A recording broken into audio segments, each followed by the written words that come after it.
Hello friends, வணக்கம். நான் உங்கள் திவின்குமார். இந்த வீடியோவில் நம்ம என்ன பார்க்க போகிறோம்னு பார்த்தீங்கன்னா, asexual and sexual reproduction in பிளான்ட்ஸ்ங்கிற இந்த சாப்டரில் கிராஸ் பாலினேஷன் பற்றி தான் பார்க்க போகிறோம். ப்ரீவியஸ் வீடியோவில் நம்ம பாலினேஷனோட ஃபஸ்ட்டு டைப், அதாவது செல்ஃப் பாலினேஷனை பற்றி டிஸ்கஸ் பண்ணோம். இந்த வீடியோவில் கிராஸ் பாலினேஷனுக்கு கீழே இருக்கிற கான்செப்ட் எல்லாம் பார்க்கலாம். வாங்க ஃப்ரெண்ட்ஸ், நம்ம வீடியோக்குள்ளே போகலாம்.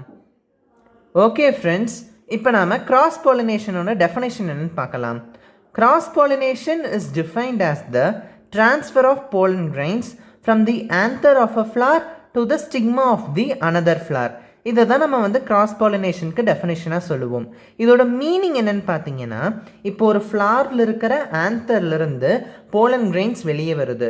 அப்படி வெளியே வர போலன் கிரெயின்ஸ் வேற ஒரு ஃப்ளாரோட ஸ்டிக்மாவில் போய் விழுந்துச்சுன்னா அதை தான் நம்ம கிராஸ் பாலினேஷன் சொல்லுவோம்.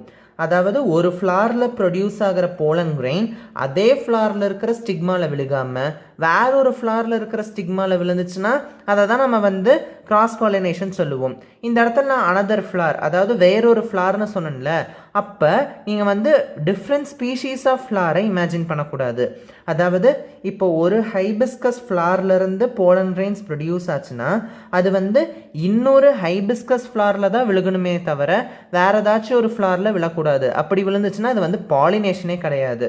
ஒரே ஸ்பீஷீஸில் இருக்கிற ரெண்டு டிஃப்ரெண்ட் ஃப்ளாருக்கு நடுவில் நடக்கிற பாலினேஷனை தான் நம்ம கிராஸ் பாலினேஷன் அப்படின்னு நம்ம சொல்லுவோம். ஓகே ஃப்ரெண்ட்ஸ், இப்போ நம்ம கிராஸ் பாலினேஷனுக்கு கீழே இருக்கிற டைப்ஸ் எல்லாம் என்னென்னு பார்க்கலாம். இந்த கிராஸ் பாலினேஷனை பார்த்தீங்கன்னா நம்ம ஒரு ரெண்டு டைப்பாக கிளாஸிஃபை பண்ணுவோம். அது என்ன டைப்னு பார்த்தீங்கன்னா, ஃபஸ்ட்டு ஒன் கெய்ட்னோகேமி, செகண்ட் ஒன் ஜீனோகேமி. இப்படி நம்ம ரெண்டு டைப்பாக இந்த கிராஸ் பாலினேஷனுங்கிற இந்த ப்ராசஸை நம்ம கிளாஸிஃபை பண்ணுவோம். இந்த ரெண்டு டைப்பை பற்றி நான் டெஃபினேஷன் கொடுக்கறதுக்கு பதிலாக நான் ஒரு கான்செப்டை சொல்லிவிட்டு அது மூலமாக ரிலேட் பண்ணனா உங்களுக்கு கொஞ்சம் ஈஸியாக அண்டர்ஸ்டாண்ட் ஆகும். என்னென்னு பார்த்தீங்கன்னா, இப்போ நீங்கள் ஒரு பிளான்ட்டை இமேஜின் பண்ணிக்கோங்க. இப்போ எக்ஸாம்பிளுக்கு நம்ம ஒரு ரோஸ் பிளான்ட்டை இமேஜின் பண்ணிக்கலாம். இது ஒரு ரோஸ் பிளான்ட்.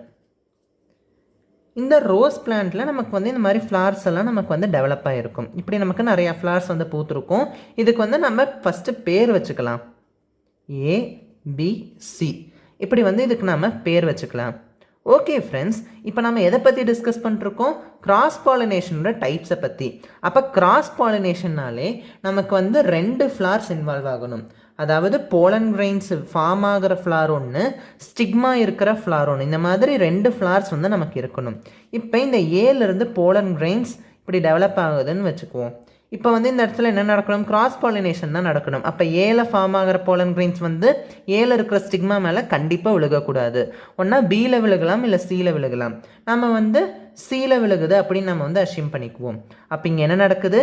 ஏல ப்ரொடியூஸ் ஆகிற போலன் கிரெயின்ஸ் சியோட ஸ்டிக்மாவில் விழுகுது. இதுதான் ஃபஸ்ட்டு கேஸ் நம்ம அஷ்யூம் பண்ணிக்கலாம்.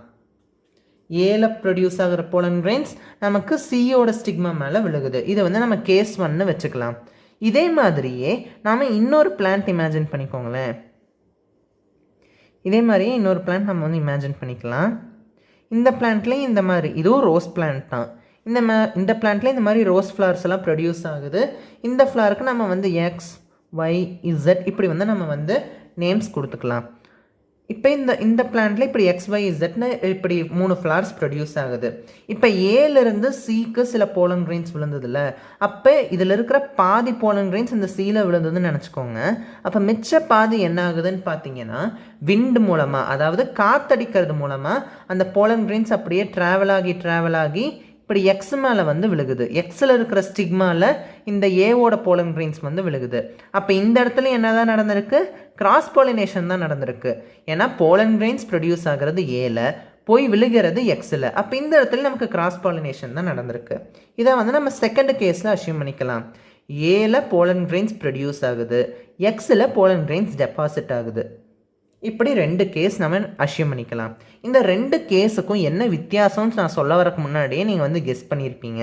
என்னென்னு பார்த்தீங்கன்னா, இந்த ஏக்கும் சிக்கும் இந்த ஃபஸ்ட்டு கேஸில் பார்த்தீங்கன்னா நம்ம வந்து இன்வால்வ் ஆகிற அந்த 2 ஃப்ளார்ஸுமே ஒரே பிளான்ட்டில் தான் ப்ரொடியூஸ் ஆகுது. பாருங்களேன், இந்த ஒரே செடியில் தான் ஏவும் இருக்குது, சியும் இருக்குது.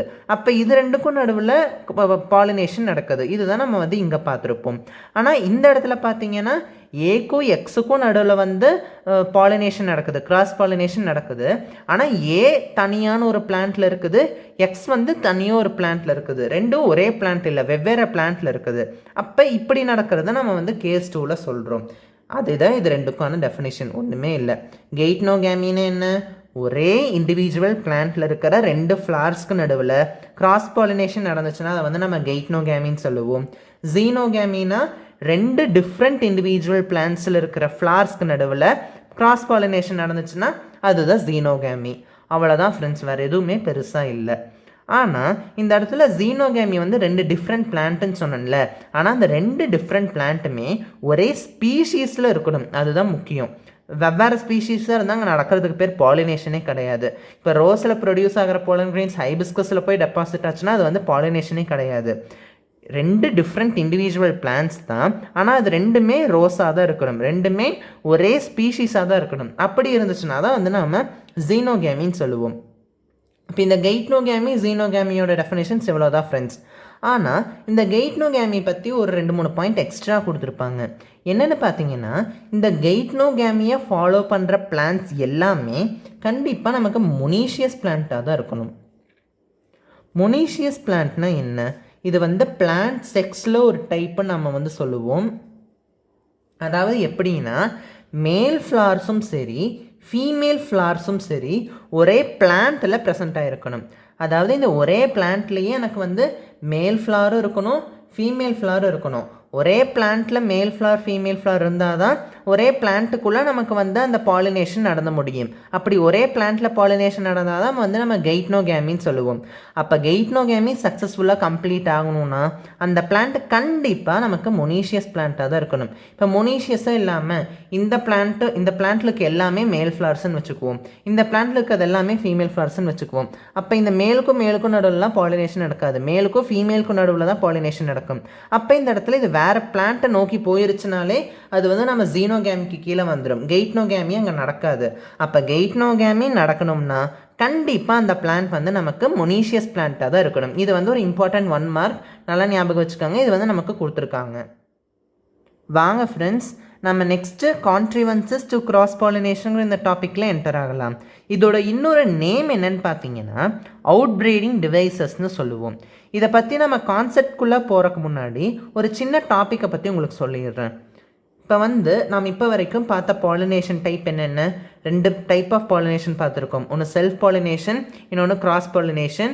அந்த கிராஸ் பாலினேஷனை நம்ம வந்து கெய்ட்னோகேமி ஜீனோகேமி நம்ம வந்து பிரிப்போம். அப்போ ஒரு பிளான்ட்டில் பாலினேஷன் நடக்கணும்னா அதுக்கு வந்து இந்த 3 வழிகள் தான் இருக்குது, மேக்ஸிமம் இந்த 3 வழிகள் தான் இருக்குது. ஆனால் பார்த்தீங்கன்னா மோஸ்ட் ஆஃப் த பிளான்ட்ஸ் வந்து இந்த ஜீனோகேமியை தான் ப்ரிஃபர் பண்ணும். நான் ஏன் இப்போ சொல்கிறேன், மோஸ்ட் ஆஃப் த பிளான்ட்ஸ் வந்து இந்த ஜீனோகேமியை தான் ப்ரிஃபர் பண்ணும், ஜீனோகேமிக்கு தான் சப்போர்ட் பண்ணும். அப்போ இந்த செல்ஃப் பாலினேஷனும் கெய்ட்னோகேமியும் என்ன பாவம் பண்ணுச்சுன்னு இப்போ நான் சொல்கிறேன். என்னென்னு பார்த்தீங்கன்னா, ஃபஸ்ட்டு நம்ம செல்ஃப் பாலினேஷன் எடுத்துக்குவோம். இந்த செல்ஃப் பாலினேஷனில் நமக்கு வந்து போலன் கிரெயின்ஸும் கண்டிப்பாக ப்ரொடியூஸ் ஆகும். அதே மாதிரியே ஃபீமேல் கேமெட் நமக்கு எக்கும் ப்ரொடியூஸ் ஆகும், மேல் கேமெட்டும் ப்ரொடியூஸ் ஆகுது, ஃபீமேல் கேமெட்டும் ப்ரொடியூஸ் ஆகுது. ஆனால் இந்த மேல் கேமெட்டும் சரி ஃபீமேல் கேமெட்டும் சரி ஒரே பிளான்ட்டுக்கிட்ட இருந்து தான் வரும். ஏன்னா ஒரே ஃப்ளார்க்குள்ளே தானே பாலினேஷன் நடக்குது. அப்போ ஒரே பிளான்ட் மூலமாக தான் இந்த மேலும் சரி ஃபீமேலும் சரி ரெண்டுமே ப்ரொடியூஸ் ஆக போகிறாங்க. இப்போ இந்த இடத்துல நமக்கு இருக்கிறது வந்து ஒரே ஒரு பேரண்ட் தான், யூனி பேரண்டல் மூலமாக தான் இந்த பாலினேஷன் ப்ராசஸ், இந்த ஃபர்டிலைசேஷன் ப்ராசஸ் நடக்குது. அப்போ இந்த மேல் கேமெட்டோ ஃபீமேல் கேமெட்டோ ஃபியூஸ் ஆச்சுன்னா நமக்கு வந்து ஒரு ஆஃப் ஸ்ப்ரிங்ஸ் கிடைக்கும்ல. அந்த ஆஃப் ஸ்ப்ரிங்ஸ் பார்க்குறக்கு எப்படி இருப்பாங்க? பார்க்குறக்க அப்படியே இந்த பேரண்ட் மாதிரியே அச்சடித்த மாதிரி இருப்பாங்க. எந்த ஒரு மைன்யூட் சேஞ்சஸ் கூட இருக்காது, ஒரு சின்ன சேஞ்சு கூட இருக்காது, பார்க்குறக்க அப்படியே இருப்பாங்க. அப்போ இந்த இடத்துல நமக்கு வந்து வேரியேஷன் ஒன்று நாட் பாசிபிள் அப்படின்னு நம்ம வந்து சொல்லுவோம். வேரியேஷன் நடக்கவே நடக்காது. வேரியேஷன் என்னன்னு பார்த்தீங்கன்னா பேரண்ட்டுக்கும் அது ப்ரொடியூஸ் பண்ணுற ஆஃப் ஸ்ப்ரிங்க்கும் அந்த 2 ஜென்ரேஷனுக்கும் நடுவில் இருக்கிற சின்ன சின்ன சேஞ்சஸை தான் நம்ம வந்து வேரியேஷன் சொல்லுவோம். இந்த இடத்துல நமக்கு ஒரே ஒரு பேரண்ட் இருக்கிறதுனால அந்த ஒரு பேரண்ட் மூலமாக ப்ரொடியூஸ் ஆகிற ஆஃப் ஸ்ப்ரிங் வந்து பார்க்குறக்கு அதே மாதிரியே தான் இருப்பாங்க. அப்போ வேரியேஷன் ஒன்று இருக்கவே இருக்காது. அதே மாதிரியே இந்த கெய்ட்னோகேமியும். இந்த கெய்ட்னோகேமிக்கும் செல்ஃப் பாலினேஷனுக்கு பெருசாக என்ன வித்தியாசம்? செல்ஃப் பாலினேஷனில் ஒரே ஃப்ளாருக்குள்ளே அந்த பாலினேஷன் ப்ராசஸ் நடந்துருது. ஆனால் இந்த கெய்ட்னோகேமி வந்து டிஃப்ரெண்ட் ஃப்ளார்ஸ் தான். ஆனால் அந்த 2 ஃப்ளார் எங்கே இருக்குது? ரெண்டுமே ஒரே பிளான்ட்டில் தான் இருக்குது. வெவ்வேறு ஃப்ளாராக இருந்தாலும் அதுக்கு பேரண்ட்டுன்னு பார்த்தீங்கன்னா ஒரே பிளான்ட்டு தான். ஒரே பிளான்ட்டு தான் பேரண்ட்டாக இருக்குது. ஆனால் ஃப்ளார்ஸ் தான் வித்தியாசமாக இருக்குது. அப்போ அந்த ஒரே பிளான்ட் மூலமாக தான் நமக்கு மேலும் ப்ரொடியூஸ் ஆகுது, ஃபீமேலும் ப்ரொடியூஸ் ஆகுது. அப்போ இதுக்கு நடுவில் ஃபர்டிலைசேஷன் நடந்து ப்ரொடியூஸ் ஆகிற ஆஃப் ஸ்ப்ரிங்குக்கும் எந்த ஒரு வேரியேஷனுமே இருக்காது. வேரியேஷன் ஆப்சண்ட்டாக தான் இருக்கும். ஏன்னா இங்கே இந்த பேரண்ட்டோட கேரக்டர்ஸ் அப்படியே ஆஃப் ஸ்ப்ரிங்க்கு ஜெராக்ஸ் அடித்த மாதிரி வந்துடும். அப்போ இந்த இடத்துல நமக்கு வந்து வேரியேஷன் ஒன்று இருக்காது. இந்த வேரியேஷன் இல்லாதது ஏன் அவ்வளோ பெரிய தப்புன்னு பார்த்தீங்கன்னா, இப்போ வேரியேஷன் ஒன்று இருந்தால் தான் பேரண்ட்டுக்கிட்ட இருக்கிற அந்த டிஃபெக்ட்ஸ் எல்லாம் ஆஃப் ஸ்ப்ரிங்க்கு இல்லாமல் இருக்கும். அதாவது பேரண்ட்டுக்கிட்ட ஏதாச்சும் ஒரு டிசீஸ் இருந்துச்சுன்னா அது வந்து இந்த வேரியேஷன் இல்லைன்னா அப்போ அது அப்படியே ஆஃப் ஸ்ப்ரிங்க்கும் ரீட்டைன் ஆகும். ஒருவேளை வேரியேஷன் இருந்தால் யோசிச்சு பாருங்கள், அந்த டிசீஸ் மட்டும் எலிமினேட் ஆகிறதுக்கு சில சான்சஸ் இருக்குல்ல. அதனால தான் எந்த ஒரு ரீப்ரொடக்ஷன் ப்ராசஸ் நம்ம எடுத்துக்கிட்டாலும் சரி, வேரியேஷன் வந்து ரொம்ப ரொம்ப இம்பார்ட்டண்ட் இவல்யூஷனுக்கு. அதாவது நமக்கு வேணுங்கிற கேரக்டர்ஸ் டெவலப் ஆகிறதுக்கு வேரியேஷனுங்கிற இந்த டாபிக் வந்து ரொம்ப ரொம்ப இம்பார்ட்டண்ட்னு நம்ம வந்து சொல்லுவோம். ஓகே ஃப்ரெண்ட்ஸ், இந்த செல்ஃப் பாலினேஷன்லேயும் கெய்ட்னோகேமிலையும் நமக்கு வேரியேஷன் ஒன்று கிடைக்கவே இல்லை. வேரியேஷன் கிடைக்கலைன்னா அப்போ அந்த இடத்துல நமக்கு வந்து ஏதோ ஒரு லேக் இருக்குன்னு தான் அர்த்தம், ஏதோ ஒரு டிஸ்அட்வான்டேஜ் இருக்குன்னு தான் அர்த்தம். ஆனால் இந்த ஜீனோகேமியை பாருங்களேன், இந்த ஜீனோகேமியில் 2 டிஃப்ரெண்ட் பிளான்ட் தான் இருக்குது. ஒரு பூ இந்த பிளான்ட்டில் இருக்குது, ஒரு பூ இந்த பிளான்ட்டில் இருக்குது. அப்போ இந்த பிளான்ட்லேருந்து நமக்கு மேல் கேமெட் ப்ரொடியூஸ் ஆகுது, இந்த பிளான்ட்லேருந்து நமக்கு ஃபீமேல் கேமெட் ப்ரொடியூஸ் ஆகுது. இப்படி இங்கே ஒரு பிளான்ட் இருக்குது, இங்கே 2வது பிளான்ட் இருக்குது. இப்படி 2 பேரண்ட் இன்வால்வ் ஆகிறதுனால இதை வந்து நம்ம பை பேரண்டல் ரீப்ரொடக்ஷன் நம்ம வந்து சொல்லலாம். இந்த இடத்துல நமக்கு 2 பேரண்ட் இன்வால்வ் ஆகுது. அப்போ இந்த 2 பேரண்ட் இன்வால்வ் ஆகிறது மூலமாக நமக்கு கிடைக்கிற ஆஃப் ஸ்ப்ரிங் எப்படி இருக்கும்னு பார்த்தீங்கன்னா, அப்படியே அச்சசல் பார்க்குறதுக்கு இந்த 1 பேரண்ட் மாதிரி இருக்காது, 2 பேரண்ட் மாதிரி இருக்காது. இது பாதி இருக்கும், இது பாதி இருக்கும். அப்போ 2மே சேர்ந்த கலவையாக தான் இருக்கும். அப்போ இந்த இடத்துல நமக்கு வந்து வேரியேஷன் கிரியேட் ஆகுது. பேரண்ட்டுக்கும் ஆஃப் ஸ்ப்ரிங்க்கும் நடுவில் சில சேஞ்சஸ் இருக்கிற காரணத்தினால வேரியேஷன் கிரியேட் ஆகுது. இந்த வேரியேஷன் மூலமாக பேரண்ட்டுக்கிட்ட இருக்கிற அந்த கெட்ட குவாலிட்டிஸ், அந்த பேட் குவாலிட்டிஸ் எல்லாமே நமக்கு இந்த ஜென்ரேஷனில் எலிமினேட் ஆகிறதுக்கு சில சான்சஸ் இருக்குது. அதனால தான் எல்லா ஃப்ளார்ஸும், அதாவது எல்லா plant, majority of the plant species வந்து இந்த ஜீனோகேமிக்கு தான் ப்ரிஃபர் பண்ணும். அது பாட்டுக்கு எனக்கு ஜீனோகேமி தான் வேணும்னு சொன்னால் அந்த போலன் கிரெயின் ஒன்று போய் வேற ஒரு பிளான்ட்டில் இருக்கிற ஸ்டிக்மாவில் விழுந்துடாது. அது அந்த போலன் கிரெயின் வந்து வேற ஒரு ஸ்டிக்மாவில் போய் விழுகிற மாதிரி அந்த ஃப்ளார்ஸே ஒரு சில ஸ்ட்ரக்சர்ஸே ஏற்படுத்தி வச்சுருக்கும். அதாவது அந்த ஃப்ளார்ஸே ஒரு சில அடாப்டேஷன்ஸே ஏற்படுத்தி வச்சுருக்கும். அதுதான் நம்ம வந்து இந்த அவுட் ப்ரீடிங் டிவைசஸ்க்கு கீழே பார்க்க போகிறோம். அதை வந்து நம்ம நெக்ஸ்ட் செக்மெண்ட்டில் பார்க்கலாம் ஃப்ரெண்ட்ஸ். வாங்க ஃப்ரெண்ட்ஸ், நம்ம அவுட் ப்ரீடிங் டிவைசஸ்னால் என்னென்னு பார்க்கலாம். நான் ஏற்கனவே சொன்ன மாதிரி ஒரு பிளான்ட் வந்து செல்ஃப் பாலினேஷனை காட்டிலும் கிராஸ் பாலினேஷனுக்கு தான் அதிகமாக ஃபேவர் பண்ணும். அதாவது குறிப்பாக சொல்லணும்னா ஜீனோகேமிக்கு தான் அதிகமாக சப்போர்ட் பண்ணும். அப்போ அந்த பிளான்ட் வந்து எனக்கு செல்ஃப் பாலினேஷன் பிடிக்காது, எனக்கு கிராஸ் பாலினேஷன் தான் வேணும்னு சொன்னால் அந்த போலன் கிரெயின்ஸ் வந்து கரெக்டாக போய் வேற ஒரு பிளான்ட்டில் இருக்கிற ஸ்டிக்மாவில் விழுந்துராது. அப்போ அந்த ஃப்ளாரே ஏதாச்சும் ஒரு மாடிஃபிகேஷன்லேயும் இன்வால்வ் ஆகும். அதாவது அந்த ஃப்ளாரோட ஸ்ட்ரக்சர்லேயோ இல்லை அந்த ஃப்ளாரோட கேரக்டர்ஸ்லேயோ ஏதாச்சும் ஒரு சேஞ்சஸ் நடந்து அந்த போலன் கிரெயின்ஸ் வந்து செல்ஃப் பாலினேஷனில் இன்வால்வ் ஆகிற அந்த ப்ராசஸை தடுக்கும். அப்படி தடுக்கிறதுக்கு என்னென்ன மெத்தட்ஸ் அதை யூஸ் பண்ணுது, எப்படியெல்லாம் அது செல்ஃப் பாலினேஷனை தடை பண்ணுதுங்கிறத பற்றி தான் இந்த அவுட் ப்ரீடிங் டிவைசஸ்க்கு கீழே பார்க்க போகிறோம். இது ரொம்ப ஈஸியான டாபிக், ஒரு ரொம்ப இன்ட்ரெஸ்டிங்கான டாபிக்னு வச்சுக்கோங்களேன். ஓகே ஃப்ரெண்ட்ஸ், இந்த அவுட் ப்ரீடிங் டிவைஸ் இருக்குதுல்ல, இதை வந்து நம்ம ஒரு 2 டைப்பாக கிளாஸிஃபை பண்ணுவோம். என்னென்னு பார்த்தீங்கன்னா, ஒன்று வந்து டைக்ளினி, இன்னொன்று வந்து மோனோக்ளைனி. இப்படி நம்ம 2 டைப்பாக கிளாஸிஃபை பண்ணுவோம். இது ஒன்றொன்றை பற்றி நான் இப்போ எக்ஸ்பிளைன் பண்ணுறேன் ஃப்ரெண்ட்ஸ். ஃபஸ்ட்டு நம்ம டைக்ளினி எடுத்துக்கலாம். இந்த டைக்ளினியோட இன்னொரு நேம் என்னென்னு பார்த்தீங்கன்னா, நம்ம வந்து யூனிசெக்சுவாலிட்டி அப்படின்னு நம்ம வந்து சொல்லுவோம். டைக்ளீனின்னு சொல்லலாம், இல்லை யூனிசெக்ஷுவாலிட்டின்னு சொல்லலாம். இந்த டைக்ளீனின்னா என்னென்னு ஃபஸ்ட்டு பார்க்கலாம். இப்போ வந்து செல்ஃப் பாலினேஷன் நடக்கக்கூடாதுன்னு சொன்னேன்ல. செல்ஃப் பாலினேஷன் எப்பப்போ நடக்கிறதுக்கு பாசிபிள்? ஒரே ஃப்ளார்க்குள்ள ஸ்டேமனும் ஸ்டிக்மாவும் இருந்தால் தான் அதுக்கு நடுவில் செல்ஃப் பாலினேஷன் நடக்கும். அப்போ அந்த ஃப்ளாரில் இருக்கிற ஸ்டேமனையும் ஸ்டிக்மாவையும் பிரித்து வச்சுட்டா செல்ஃப் பாலினேஷன் நடக்குமா? நடக்காதில்ல. அப்போ அந்த டைப்பை தான் நம்ம வந்து டைக்ளீனிக்கு கீழே படிப்போம். டைக்ளீனின்னு எப்படி இருக்கும்னா, ஒரு ஃப்ளார்னு எடுத்துக்கிட்டால் அந்த ஃப்ளாரில் ஸ்டேமன் மட்டும்தான் இருக்கும், ஸ்டிக்மா இருக்காது. வேறொரு ஃப்ளாரில் ஸ்டிக்மா மட்டும்தான் இருக்கும், ஸ்டேமன் இருக்காது. இப்படி ஸ்டேமனும் ஸ்டிக்மாவும் தனித்தனியே இருக்கிற காரணத்தினால அந்த இடத்துல நமக்கு வந்து செல்ஃப் பாலினேஷன் அரெஸ்ட் ஆகுது அப்படின்னு நம்ம வந்து இங்கே இமேஜின் பண்ணிக்கலாம். அதாவது ரெண்டுமே டிஃப்ரெண்ட் அதாவது ஸ்டேமனும் ஸ்டிக்மாவும் டிஃப்ரெண்ட் ஃப்ளார்ஸில் இருக்கிறதுனால செல்ஃப் பாலினேஷன் நடக்கிறதுக்கான சான்சஸ் கம்மியாகுது நம்ம இந்த இடத்துல சொல்லலாம். இந்த டைக்ளீனியில் நம்ம ஒரு சின்ன 2 சப்டைப்ஸ் பார்ப்போம். அது என்னன்னு பார்த்தீங்கன்னா, ஒன்று வந்து மொனீஷியஸ், இன்னொன்று வந்து டையீஷியஸ். இப்படி நம்ம 2 சப்டைப் பார்ப்போம். டைக்ளீனின்னு என்ன? மேல் தனியாக, அதாவது ஸ்டேமன் தனியாக ஒரு ஃப்ளாரில் இருக்கணும், ஸ்டிக்மா தனியாக ஒரு ஃப்ளார் இருக்கணும். அப்படி இருந்தால் தான் டைக்ளீனி. ஆனால் மொனீஷியஸ்னு என்னென்னு பார்த்தீங்கன்னா, அந்த மேல் ஃப்ளாரும் சரி ஃபீமேல் ஃப்ளாரும் சரி ரெண்டுமே ஒரே பிளான்ட்டில் இருந்தாங்கன்னா அதை வந்து நாம் வந்து மொனீஷியஸ்ன்னு சொல்லுவோம். அதுவே அந்த மேல் ஃப்ளாரும் ஃபீமேல் ஃப்ளாரும் வேறு வேறு பிளான்ட்டில் இருந்தாங்கன்னா அதை வந்து நம்ம வந்து டையீஷியஸ்ன்னு சொல்லுவோம். அவ்வளோதான் ஃப்ரெண்ட்ஸ் வித்தியாசம்.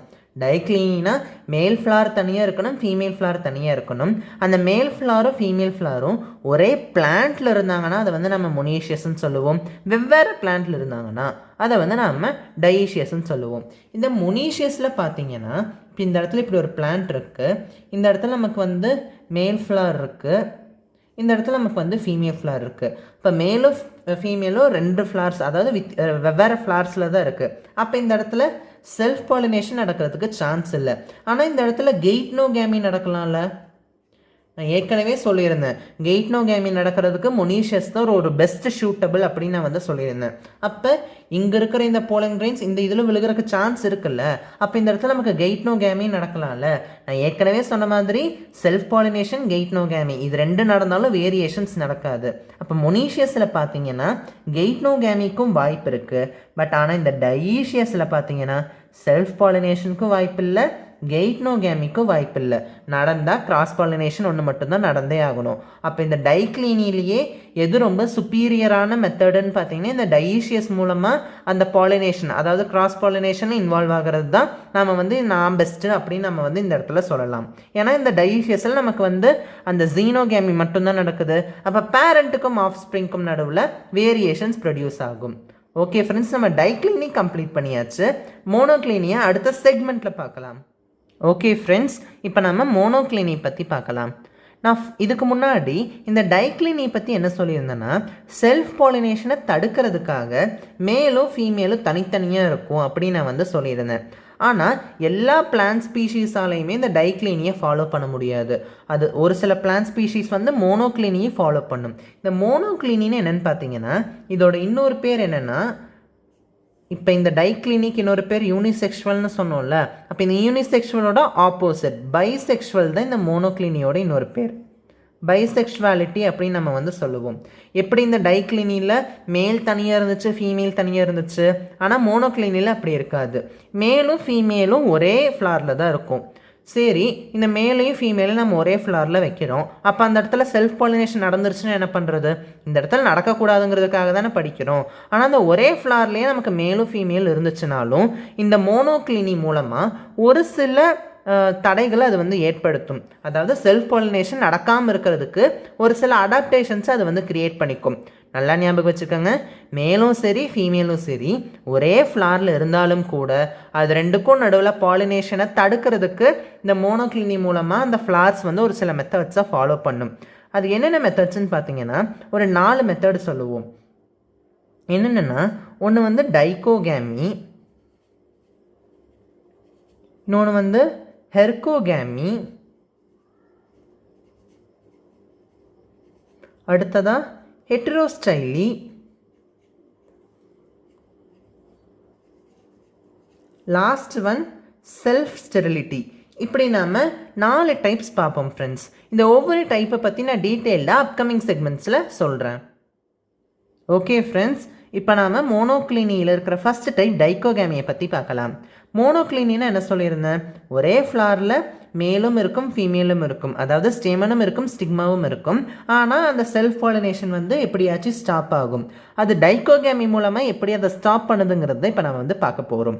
டைக்கோகேமின்னு என்னென்னு பார்த்தீங்கன்னா, ஸ்டேமனோட மெச்சூரிட்டி டைமையும் ஸ்டிக்மாவோட மெச்சூரிட்டி டைமையும் டிஃப்ரெண்ட்டாக வச்சுச்சுன்னா அதை தான் நம்ம வந்து டைக்கோகேமின்னு சொல்லுவோம்.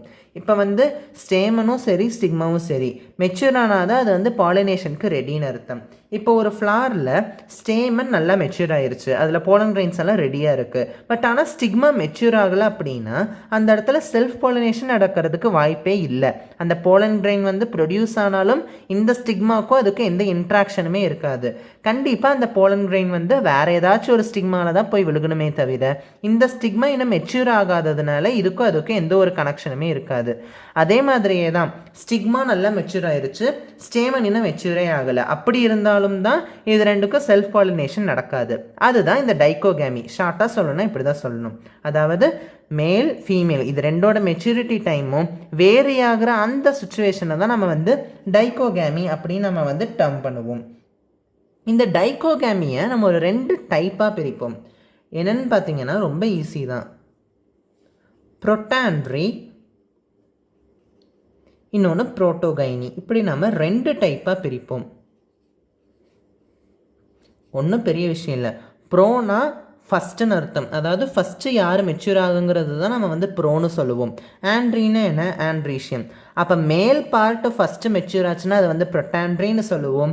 கைனினா கைனீஷியம். அப்போ ஃபீமேல் பார்ட் ஃபஸ்ட்டு மெச்சூர் ஆனாங்கன்னா அவங்கள வந்து நம்ம புரோட்டோகைனின்னு சொல்லுவோம். இதுதான் இது இந்த டைக்கோகேமியில் இருக்கிற 2 டைப்ஸ். இந்த புரோட்டாண்ட்ரிக்கு என்ன எக்ஸாம்பிள்னு பார்த்தீங்கன்னா ஹீலியாந்தஸ் அண்ட் கிளிரோடென்ட்ரான். இந்த 2 பிளான்ட்ஸை தான் நம்ம வந்து இந்த புரோட்டாண்ட்ரிக்கு எக்ஸாம்பிளாக நம்ம வந்து பார்ப்போம். இந்த ஹீலியாந்தஸ்ன்னு என்னென்னா சூரியகாந்தி பூ, சன்ஃப்ளவர் கேள்விப்பட்டிருப்போம்ல, அதுதான் இந்த ஹீலியாந்தஸ். கிளிரோடென்ட்ரான்னா கிராமத்தில் வந்து பாலச்செடின்னு சொல்லுவோம், அதுதான் இந்த கிளிரோடென்ட்ரான். அதாவது இந்த ஆயுர்வேதிக் மெடிசன்ஸ்ல எல்லாமே இந்த கிளிரோடென்ட்ரானை நம்ம வந்து யூஸ் பண்ணுவாங்க. இந்த புரோட்டோகைனிக்கு என்ன எக்ஸாம்பிள்னு பார்த்தீங்கன்னா அரிஸ்டோலாக்கியா பிராசியேக்காங்கிற இந்த பிளான்ட்டு தான். அரிஸ்டோலாக்கியா பிராசியேக்காங்கிற இந்த பிளான்ட்டு தான் நமக்கு வந்து புரோட்டோகைனிக் எக்ஸாம்பிளாக இருக்குது. புரோட்டாண்ட்ரிக்கு ஹீலியாந்தஸ், கிளிரோடென்ட்ரான், இந்த 2 பிளான்ட்ஸ். ஓகே ஃப்ரெண்ட்ஸ், இப்போ நம்ம மோனோக்ளினியில் இருக்கிற செகண்ட் டைப் ஹெர்கோகேமியை பற்றி பார்க்கலாம். அதாவது என்னென்னு பார்த்தீங்கன்னா இப்போ வந்து அந்த ஸ்டேமனும் சரி ஸ்டிக்மாவும் சரி 2 பக்கத்தில் இருந்தால் தானே ஸ்டேமனில் இருக்கிற அதாவது ஆந்தரில் இருக்கிற பாலன் கிரெயின்ஸ் எல்லாமே ஸ்டிக்மாவில் விழுகிறதுக்கு வாய்ப்பு இருக்குது.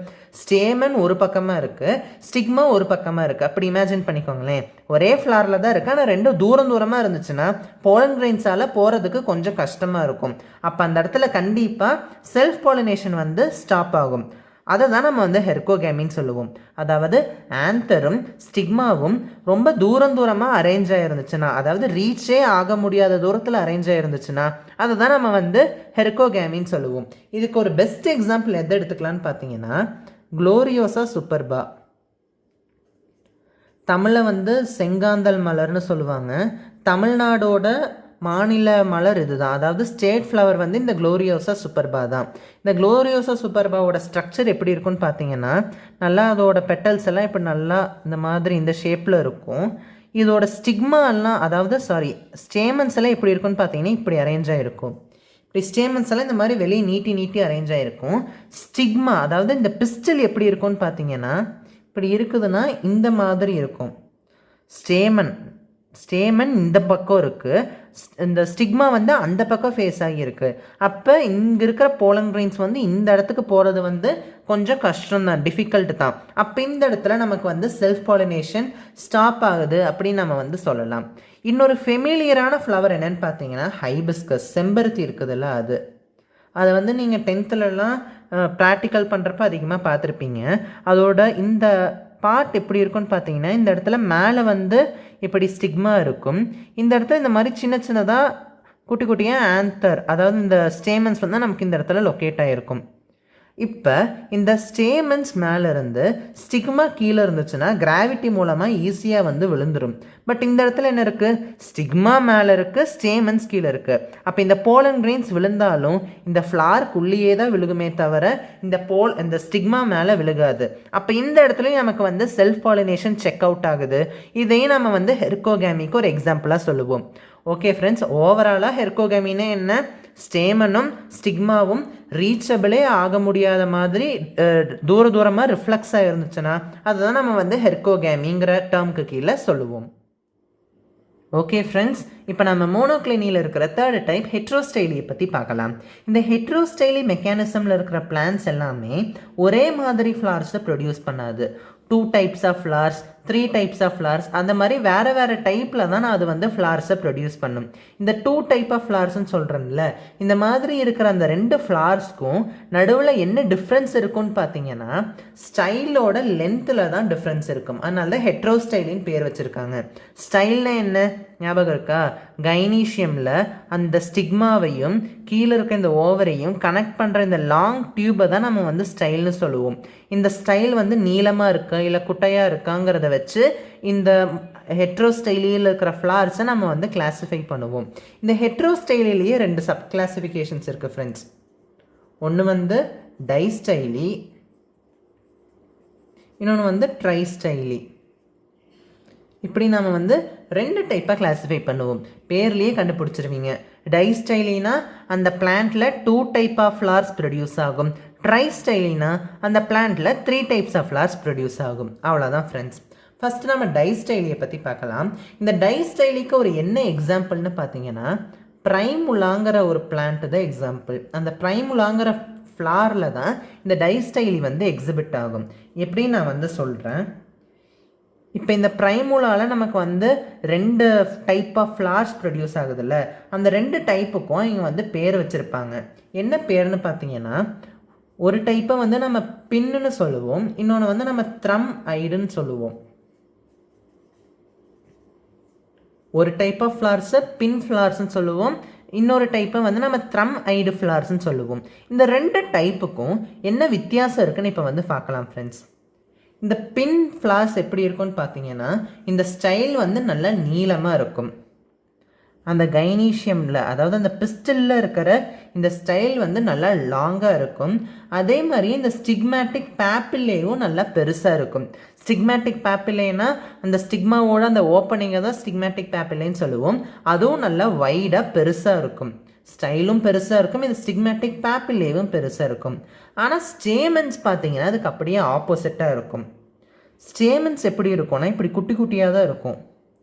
ஸ்டேமன்ஸ் பார்க்குறதுக்கு இப்படி சின்னதாக தான் இருக்கும். இந்த கைனீஷியம் இருக்கிற சைஸ்க்கு பெருசாக இருக்காது. அதே மாதிரி இந்த ஸ்டேமன்ஸ், இந்த குட்டி குட்டி ஸ்டேமன்ஸ்லேருந்து உருவாகிற போலன் கிரெயின்ஸுமே நமக்கு ஸ்மால் சைஸ்டு போலன் கிரெயின்ஸாக தான் இருக்கும், லார்ஜ் சைஸ்டாக இருக்காது. இதுதான் இந்த பின் ஐடு ஃப்ளார்ஸில் இப்படி தான் இந்த ஸ்ட்ரக்சர் இருக்கும்.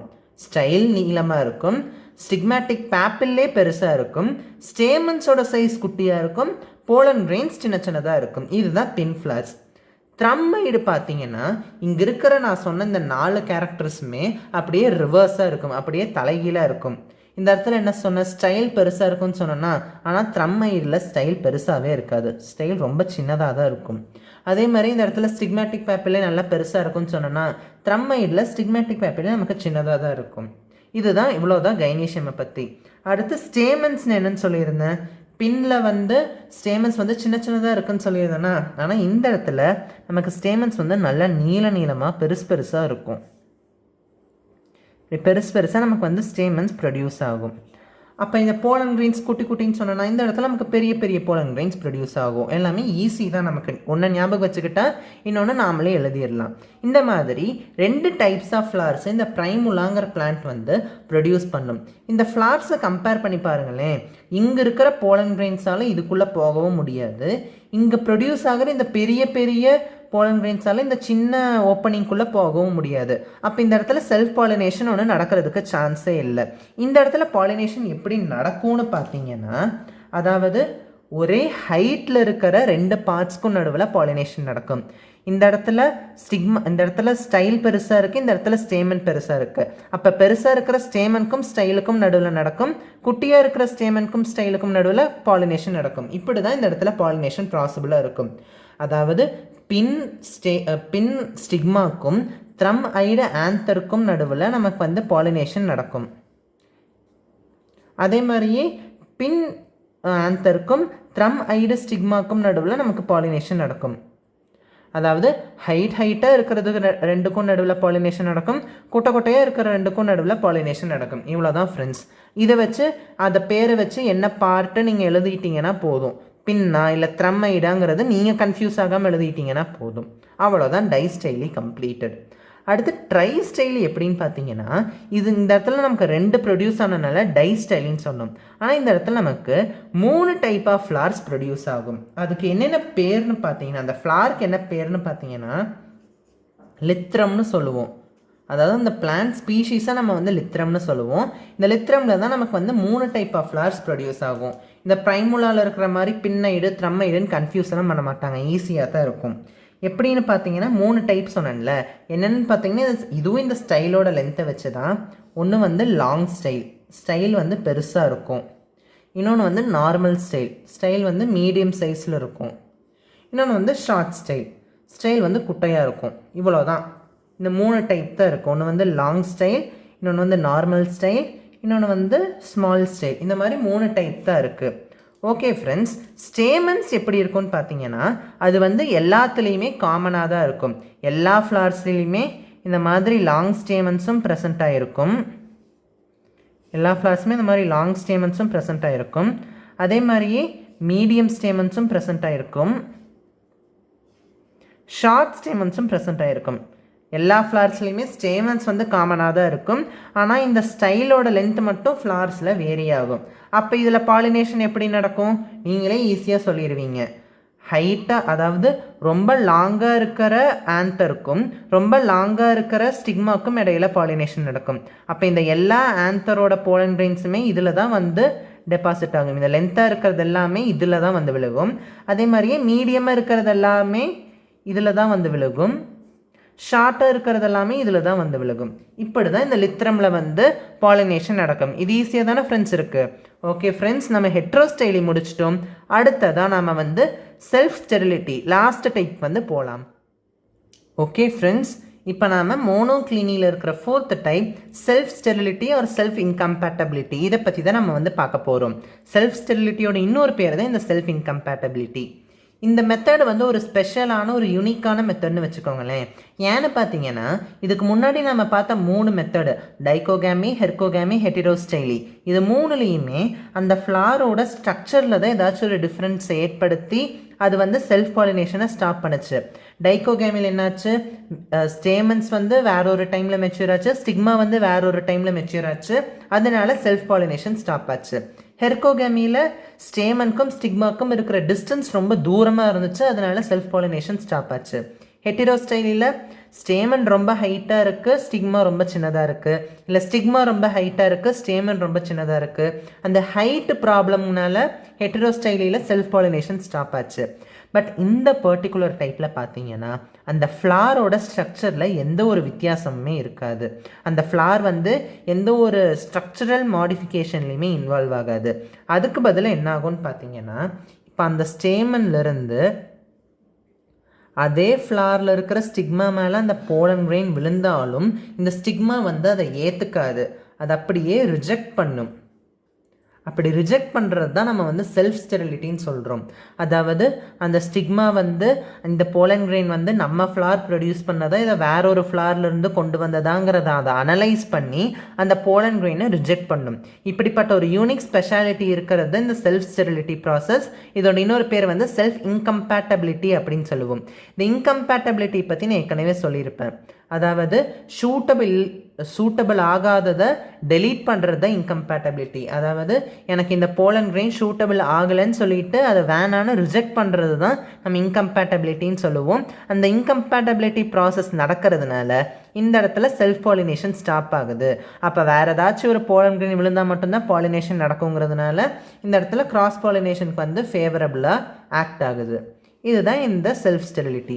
இந்த செல்ஃப் ஸ்டெரிலிட்டி எந்தெந்த ஸ்பீஷீஸில் எக்ஸிஸ்ட் ஆகும்னு பார்த்தீங்கன்னா பாசிஃப்ளோரா அப்படிங்கிற ஒரு பிளான்ட்டில் தான் இந்த செல்ஃப் ஸ்டெரிலிட்டிங்கிறது வந்து நமக்கு எக்ஸிஸ்ட் ஆகும். இன்னொன்று என்னென்னு பார்த்தீங்கன்னா ஆபிலிச்சான்கிற இன்னொரு பிளான்ட். இந்த 2 ஃப்ளார்ஸ்லையுமே நமக்கு வந்து இந்த செல்ஃப் ஸ்டெரிலிட்டி தான் எக்ஸிஸ்ட் ஆகும். அப்போ தன்னோட ஓன் போலன் கிரெயின்ஸை அந்த ஸ்டிக்மா வந்து ரிஜெக்ட் பண்ணும். இது வந்து ஒரு யூனிக்கான ப்ராசஸ். ஓகே ஃப்ரெண்ட்ஸ், இந்த வீடியோ இதோட கம்ப்ளீட் ஆகுது. இந்த வீடியோவில் நம்ம என்னென்னலாம் ஃபோக்கஸ் பண்ணியிருப்போம்னு பார்த்தீங்கன்னா கிராஸ் பாலினேஷனை பற்றியும் அதுக்கு கீழே இருக்கிற டைப்ஸ் எல்லாம் படித்தோம். அதுக்கப்புறம் அந்த கிராஸ் பாலினேஷனுக்கு ஃபேவரபுளாக இருக்கிற அவுட்ப்ரீடிங் டிவைசஸை பற்றி ஒரு அவுட்லைன் பார்த்தோம். ஓகே ஃப்ரெண்ட்ஸ், இன்றைக்கி நான் நடத்தின கான்செப்டெல்லாம் ரொம்ப இன்ட்ரெஸ்டிங்கானது. அதெல்லாம் நீங்கள் தெளிவாக புரிஞ்சுக்கிட்டீங்கன்னா திரும்ப படிக்கணுங்கிற அவசியமே கிடையாது. உங்கள் மைண்டில் அது அப்படியே ரெஜிஸ்டர் ஆகிரும். ஓகே ஃப்ரெண்ட்ஸ், இன்றைக்கி நான் நடத்தின கான்செப்டெல்லாம் உங்களுக்கு கிளியராக இருக்கும்னு நம்புகிறேன். என்னோடய டீச்சிங் உங்களுக்கு பிடிச்சதுன்னா லைக் பண்ணுங்கள், உங்கள் ஃப்ரெண்ட்ஸ்க்கும் ஷேர் பண்ணுங்கள். உங்களுக்கு ஏதாச்சும் டவுட்னா கமெண்ட் பண்ணுங்கள். கண்டிப்பாக சப்ஸ்கிரைப் பண்ணுங்கள். அப்போ தான் புத்தம்புது வீடியோஸ் என் டோர்ஸ்டெப் மூலமாக உங்களை வந்து சேரும். தேங்க்ஸ் ஃபார் வாட்சிங் மை வீடியோஸ். நன்றி, வணக்கம்.